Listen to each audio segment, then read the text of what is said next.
And then suddenly, I mean, how do you get named Chief Restructuring Officer? Do you remember that moment? Is it a call? Is somebody walk in your office? And what do? Do you run away? Do you? There's one person in this room who worked together and knows every detail of that story without going through all the details of that story, because it's a very interesting over a beer kind of story. But I was very lucky to have met our then chairman, Carl Icahn, when I was division president, and he was a chairman, and he was sort of he was infamous already to some and famous to others, depending on how you perceive of him.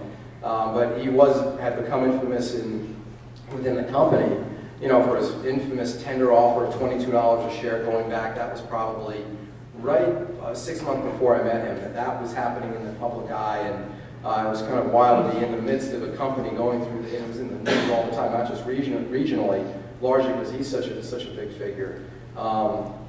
And I was just lucky enough to have gotten to have met him and had just a bit of a relationship just developed. And when we filed on the weekend we were filing, I spent the weekend in the office. You know, you're really like a deer in the headlights. Okay, you know confidentially that you're about to file for Chapter 11. A very small group, you know, knew. And I think within that weekend I had found out. And you're in an office with maybe 4 or 5 other people going through an exercise of identifying certain bits of information and kind of organizing them, and having no clue what's around the corner. And we filed on a Monday or a Tuesday, I don't recall. And our then COO was named CEO.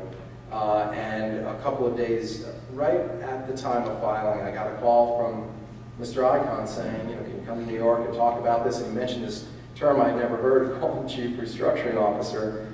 And I said, you know, is that something you'd be interested in? I said, I'd love to, but you have to tell me what that means, really. I mean, you know, I could probably guess and make something up and have it be, you know, 70% there, but I really didn't.